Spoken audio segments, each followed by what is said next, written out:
Acest film este despre mama. Mama s-a născut acum 78 de ani în București. De fapt, lângă București, la maternitatea Sfântul Pantelimon, de pe lacul Pantelimon. Pe mama o cheamă Aura, după tatăl ei, Aurelian. Doi oameni prețioși, după cum o să vedeți. Părinții ei, Aurelian și Maria, au avut două fete, pe mama și pe tanti Gabi, sora mai mare a mamei. Mai mare cu 5 ani. Ea e tanti Gabi, cercetător. A fugit în America până 84. Acolo e și în ziua de azi. De la ea vine și al doilea prenume al meu, Gabriel. Primul e Corneliu, după tata. Da, mă cheamă și Corneliu, dar să nu spuneți la nimeni. Mama a copilărit în comuna Cernica, la o fermă. Bunicul meu, Aurelian, a fost inginer agronom. Un mare bou, după cum i-a spus tata toată viața lui. Eu am altă părere. Cred că a fost un om mișto. Un om bun. Poate că prea bun. Ce? Bine, mă, iubire. Tu ce faci? Cum ești? Tatăl de la self acum.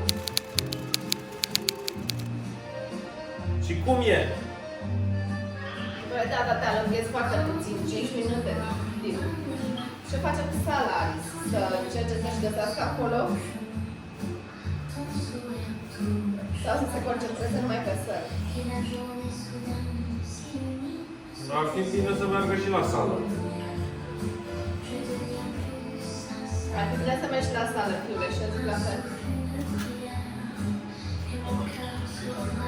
Poate găsești tu o sală cu aer condiționat.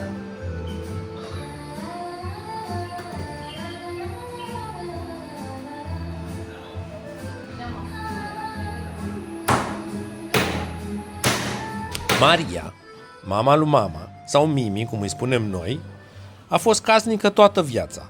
Mimi a fost un om asocial. Nu a ieșit din casă toată viața ei. Nu știm de ce. Nu se discută, în rest perfect funcțională. Doar că nu a depășit perimetrul casei ei.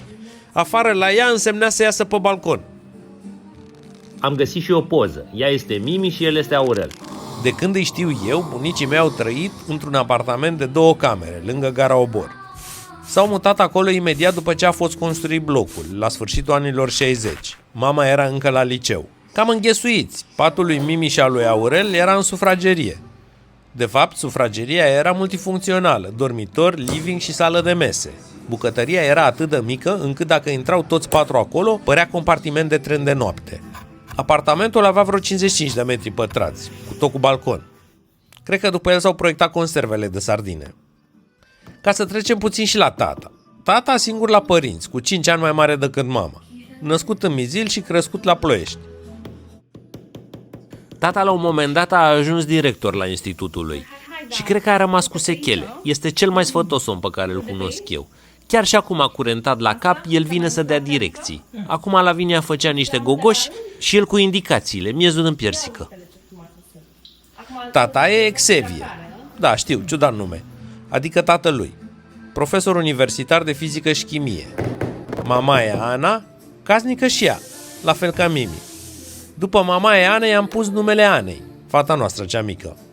De ce Ana și nu Aura, o să aflați ceva mai târziu. Noi avem un ritual. În fiecare zi, în jur de ora 4, oprim absolut orice activitate și mergem pe plajă. Îl scoatem și pe tata și stă pe scaunul plian, că el nu poate să meargă mult, iar eu cu Lavinia îmi fac plimbarea de seară. Lasă-l că pierd tot soarele și mai am de filmat. Hai. Mama a terminat psihologia, doar că în 1977 Ceaușescu a desfințat facultatea. Probabil pe principiul că doctrina e perfectă și oamenii bolnavi la cap există doar în capitalism. Așa că mama s-a specializat ca și logoped. Îi ajuta pe copii să vorbească corect. Rică nu putea să zică, râurățușcă rămurică, chestii de genul ăsta. Mama n-a moștenit doar numele tatălui ei, ci și bunătatea lui. E fani caldă Caterinca.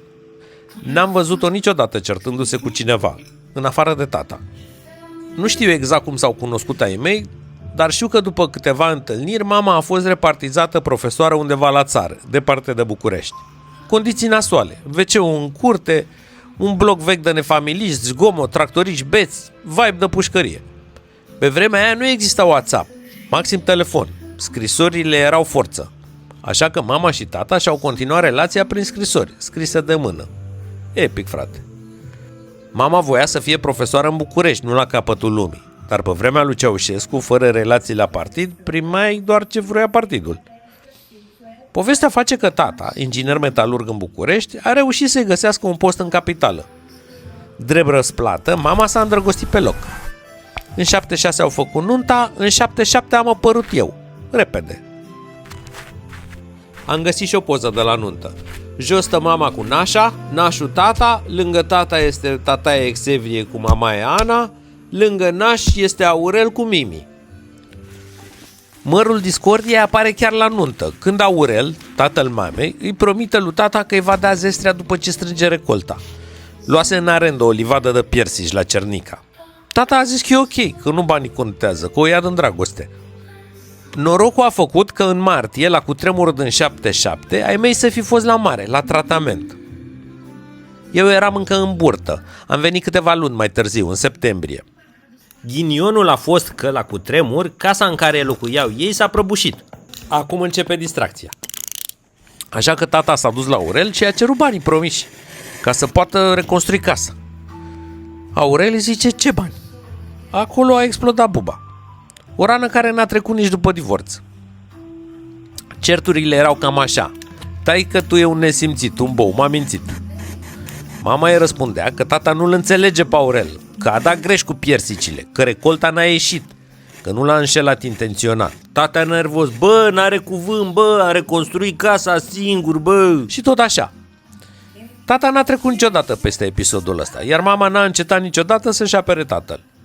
După 11 ani de certuri, au decis să divorțeze. Fără scandal, prietenește. Și-au împărțit ce aveau mei mai de preț, adică pe sora mea și pe mine. Sora mea a mers la mama, eu am mers la tata.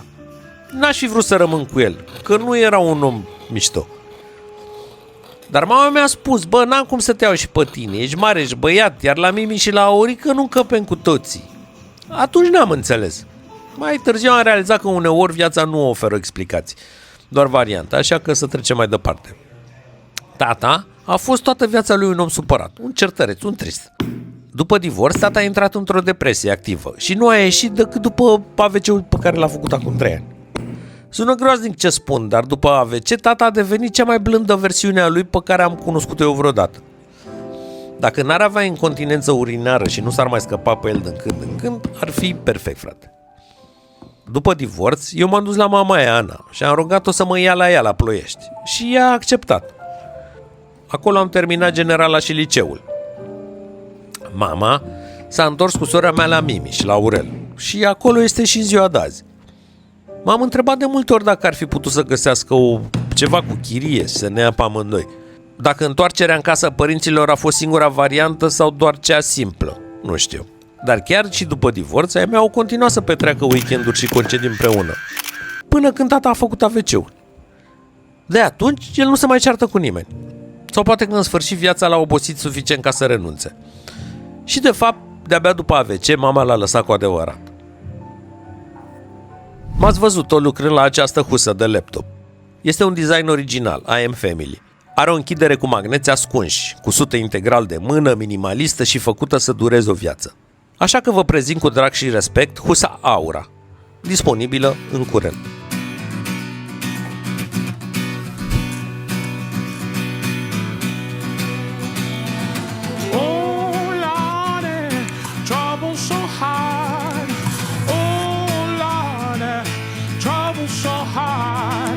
Don't nobody know my troubles but God.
so hard.